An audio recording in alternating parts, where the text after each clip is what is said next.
mana Sibuu keessatti milishaan tokko hidhannoo guutuu waraana bilisummaa Oromootti harka kennate. Magaalaa Maqii keessatti bilxiqinnaan filannoo sobaaf kaadiroota isaa gubbaa gadi erge irratti maanguddoota irraa gaaffiin dhimma nageenyaa jabduun isaan qunnamuun ibsame.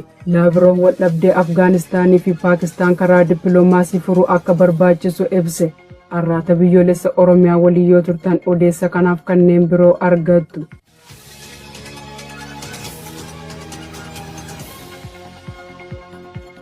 Aanaa mana Sibuu keessatti milishaan tokko hidhannoo guutuu waraana bilisummaa Oromootti harka kennate. Jaalkennaa sabaa waan qindeeffate qaba.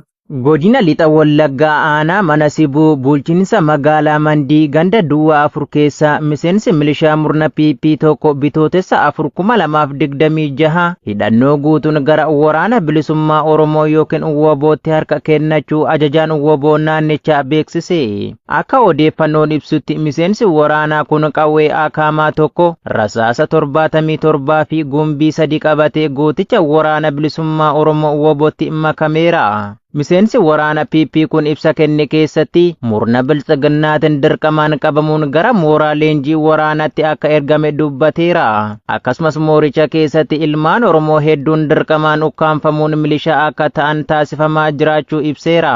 Itti dabaluun miseensota mooraa diinaa keessatti hafaniif dhaamsa dabarsuun lubbuu isaanii baraaruuf yeroon mooraa diinaa keessaa ba'anii gara mooraa qabsoo bilisummaa Oromootti makamuun akka barbaachisu hubachiiseera. Dhumarratti simannaa ho'aa fi kabajaa waraanni bilisummaa Oromoo WBO'n isaaf taasiseef gammachuu guddaa akka qabu ibseera. Aanaa Baakkoo Tibbeetti gareen deeggartoota hidhattoota faannoo quba qabeenya murna bilxiginnaan meeshaa waraanaa hidhachaa jiraachuun sodaa nageenyaa uume.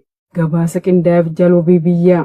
Jiraattonni godina lixa Shaggar aanaa Baakkoo Tibbee keessatti argaman haalli nageenyaa yeroo ammaa jijjiiramaa akka jiru ibsaa jiru. Odeeffannoon jiraattota irraa argame akka mul'isutti qubattoonni sabaan Amaara ta'an kanneen duraan qarqara magaalaa yookaan handaara irratti qubatanii turan yeroo ammaa gara giddugala magaalaa seenanii qubachuu jalqabaniiru. Jiraattonni tokko tokko akka himanitti namoonni kun warra duraan magaalaa keessa jiraatan waliin walitti dhufanii garee hawaasummaa fakkeessuun afooshee ijaaruun walquunnamtii isaanii cimsachaa jiru. Haa ta'u malee gareewwan kunneen qawwee walitti qabachuun dargaggoota Oromoo irratti dhiibbaa geessisuuf qophiirra jiraachuu ibsu. Akka odeeffannoon biraa ibsutti dargaggoonni garee kana keessaa gara garee hidhattoota finxaaleeyyii Amaaraa faannoo jedhamanitti akka ergamanii fi leenjii akka fudhatan taasifamaa jira jechuun himameera. Jiraattonni naannichaa yaaddoo isaanii ibsuun wanti irra deddeebiin godina Bahaa Wallaggaa, Horroo Guduruu Wallaggaa, Kaaba Shaggarii fi Kaaba Oromiyaatti mudataa jiru gara magaalaa keessatti babal'achaa jiraachuun yaaddoo ta'us himaniiru. Haaluma kanaan walqabatee odeeffannoon naannolee garaagaraa irraa dhufu akka mul'isutti haleellaa fi miidhaan garee hidhattoota faannoo jedhamaniin uummata Oromoo irratti raawwatamaa jiru haalaan hammaataa ta'us dubbatu. Magaalaa Maqii keessatti bilxiginnaan filannoo sobaaf kaadiroota isaa gubbaa gadi erge irratti maanguddoota irraa gaaffiin dhimma nageenyaa jabduun isaan qunnamuun ibsame. Guutuu gabaasichaaf Jaalhaqaafan Fayyeera. Godina Bahaa Shaggar aanaa dugdaa magaalaa Maqii keessatti bitootessa 6,2026 kaadiroonni bilchiginnaa holola sobaatiin uummataaf anfaajjisuuf filannoo fuuldura dhufaa jiru irratti nu filachuu qabdu jechuun kanneen akka itti aantuu afyaa'ii paarlaamaa Adde Loomii Badhoo akkasumas miseensa cafee fi itti gaafatamaan biiroo barnoota Oromiyaa Tolaa Bariisoo nutu bakka isin bu'ee jira nu filachuu qabdu jechuun kantiibaa magaalichaa Dilboo Urgeessaa dabalatee kaadiroota dantaa dhuunfaa isaaniif jiraatan waliin akkaataa sagalee filannoo sobaa dabarsuu danda'an irratti magaalaa Maqii keessatti mariisisaa turan. Hirmaataan waltajjichaa nageenya isaaf maqaan isaa akka heeramu hin feene tokko raata biyyoolessa Oromiyaa qaqqabsiiseera.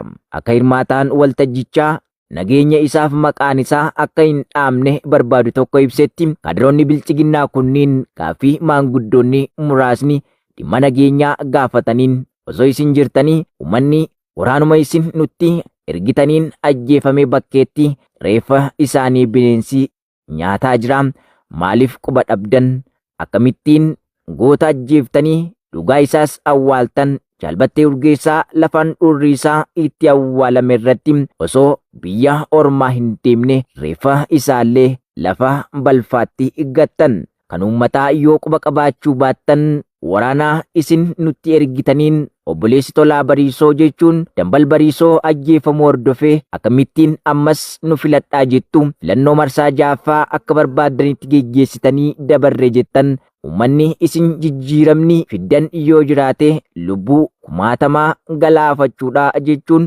gaaffiin maanguddoonni gaafatan rifaasisuun milkii malee waltajjicha xumuruu itti dabaluun ifoomseera.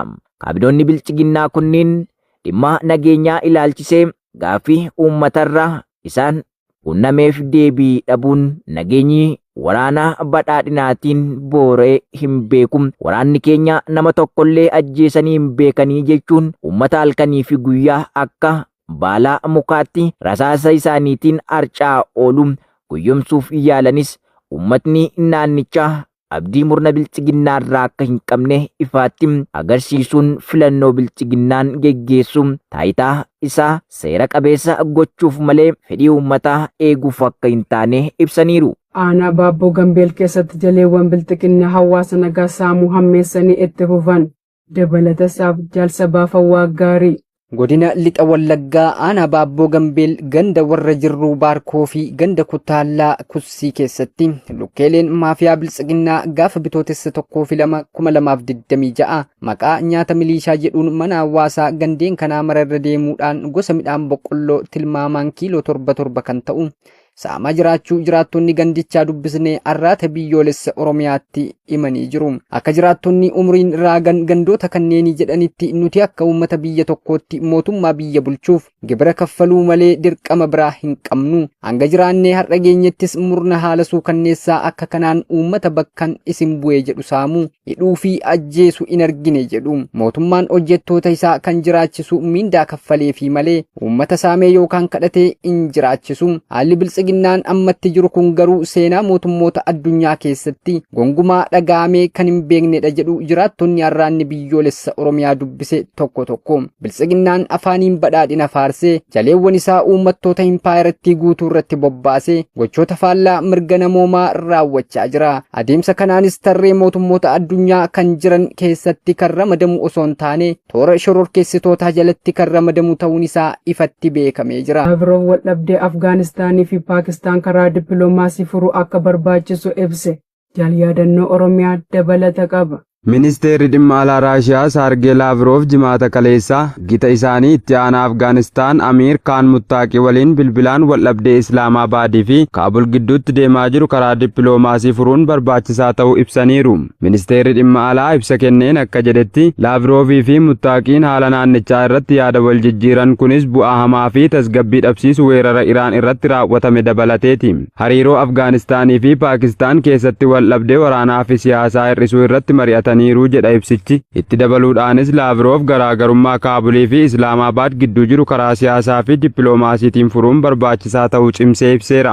Afgaanistaanii fi Paakistaan torbanneen darban keessa hariiroon isaanii hammaataa kan dhufe yoo ta'u, torban darbe keessas waldhabdeen daangaa ammas hammaatee balaa ibiddaa kanaan kan ka'e lubbuu namaa fi miidhaa geessiseera.